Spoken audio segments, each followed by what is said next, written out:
Bismillahir Rahmanir Rahim. Alhamdulillahi Rabbil Alameen. Wa ashhadu an la ilaha illallah waliyus salihin. Wa ashhadu anna Muhammadan abduhu wa rasuluh. Allahumma salli wa sallim wa barik ala Sayyidina Muhammad wa ala alihi wa sahbihi wa sallam tasliman kathira. Amma ba'd. The question today comes with regards to Hijra. And it is, living in the West, nudity is everywhere. It is hard to avoid such fitna. Would you suggest making Hijra to a Muslim country? In which country would be the best? Barakallahu feekum wa jazakallahu khair for the question. Again, here at mytazkiyah.com, we try to cover a vast variety of questions that focus on saving the family, saving the fitrah. We deal with pornography, with addiction, with abuse, with social issues. And one of them is this. It's a great question.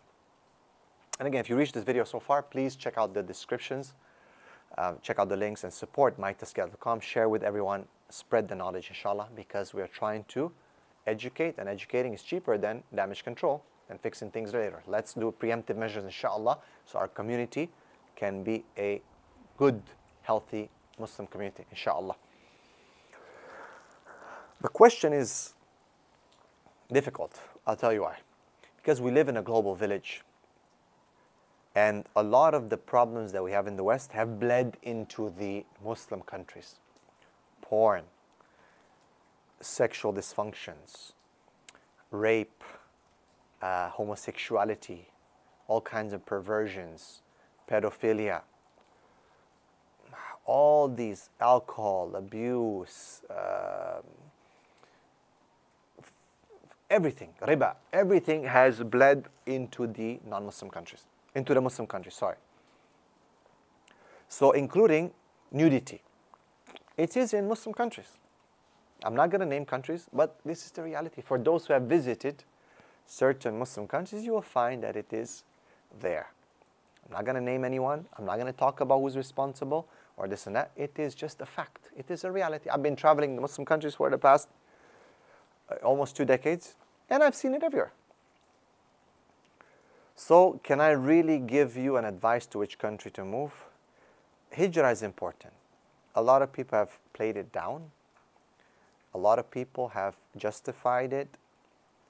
However, I would say you need to reconsider yourself as a family. There are certain countries that are better than others. There are certain neighborhoods that are better than others, certain cities that are better than others, certain communities that are better than others. I believe if you make the hijrah the intention to move to a better place that's more conducive for your deen, for your practice of Islam, I'm not going to name the country again, I'm not going to name the place, I'm talking about just the concept. Hijrah is the movement from a situation or a place where Islam is not very conducive, your practice is not that great, it's affected by different issues such as, in this case, nudity, and you're moving to a better place, country, neighborhood, community, where it's more conducive for your practice in Islam. It's not as prevalent, the nudity and haram, and it helps you to be a better Muslim. This is hijrah, and if you make intention, inshallah, Allah will reward you. So, I do believe the concept, I believe in the concept, and I believe people should practice this hijrah and take this very seriously. Because you're going to be responsible. You can say, yeah, a lot of people make this mistake saying, yeah, but in the Muslim countries it's as bad as in the Western countries. As I've said in the beginning, I've seen it. Yes, there is there. Maybe sometimes even it hurts more because you would expect better from the Muslim countries, isn't it? So, yeah, it is there. However, it's still better than in the non-Muslim countries. A place where there's more khair, adhan, more Islamically driven, conducive situations is better than when it's not, right? If you're living next to a beach where you're going to see naked women every day, and there's another neighborhood that has a masjid where there's adhan and there's salah 5 times a day and there's some classes, moving your family from the beach to close to the masjid is definitely a better option, isn't it? You're facilitating being closer to the masjid and better opportunities for you to protect your iman. Forget about how good the view is. You're talking about what's more important. So you need to keep that in mind when making a decision for this, including a country. Okay, I don't want people to say, yeah, I went to this country and they're worse, they're bad, they're this and that. This country's like this and that country's like that. I'd rather live in the West where people are straight up, you know what they're on, you know, they're not Muslims, but at least we know these, you know, hypocrites in the Muslim countries.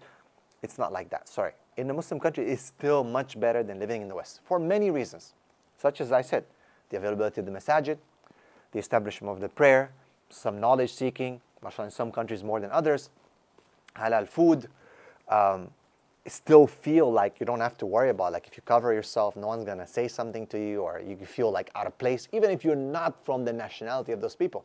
You're a Muslim, you're in the nationality of the Ummah, even though there's challenges, of course, with staying in these countries, with having what's called a visa or a residency. Not easy, in some countries easier than others. Sadly, this is the situation. Sadly. So you look at pros and cons. And indeed, the pros of living in a Muslim country, if you can, if you have the financial, the legal ability to live there. Again, there's visas and all kinds of residency issues. And I would say definitely better to live in a Muslim country. But that doesn't mean the work ends. Parents have to be very vigilant and talk to their children, explain why there's some contradictions, for example, because the children say, well, you know, we're in the Muslim country, a non-Muslim country, and they're celebrating Christmas and Valentine's, and look, now we're in a Muslim country, and they're celebrating Christmas and Valentine's. Mom, I'm confused. I understand they're non-Muslims, but why do the Muslims do that? So you have to explain. Well, my dear son, my dear daughter, you see, this is what happened. Culture was imported. And the Muslims are weak now, and they're imitating, and this, and you connect to the hadith of the Prophet ﷺ, and that, and explain, and so on and so forth. You have to do your job as a parent, no doubt about it. It has to be done. It does not remove you the responsibility. So, I can't give you a specific name or location where, you know, because I'll be responsible. I might assess in a certain way, and you might assess in a different way. But the concept of the hijrah, yes. I'm advising you, moving from a place where it's not so Islamically good or Islamically conducive to a place where it is. And that is a great thing. That is a hijrah. That is a movement from not so good to good. Remember the hadith of the Prophet ﷺ who told us about the man who killed 99 people. What was the advice of the last scholar who told him, the real advisor, to leave the place where he was committing the sins or it was bad and to move away? And he died on the way. And the angels measured the distance, and Allah brought it closer to the place of hijrah, and he was granted Jannah. You see, he left the place where the ma'asiyah and the evil was being committed to somewhere away from this. So basic principle, okay, let's apply that. If you are finding yourself in a situation where your children are going astray, you're committing sins, you're not being reminded of Allah, you're not praying qiyam, you're not fasting, you're not reading Quran, you're not feeling like you're developing emotionally, physically, intellectually, spiritually in Islam, then move to a place where you can do these things and protect yourself and protect your family. I hope that is clear. Barakallahu feekum. May Allah subhanahu wa ta'ala bless all of you. Hijrah is very important. I recommend it. Please take it seriously. Make intention. May Allah reward you. And please check our links in the descriptions and support mytazkiyah so we can continue to do this amazing work to help the ummah. Barakallahu feek. Assalamu alaikum wa rahmatullahi wa barakatuh.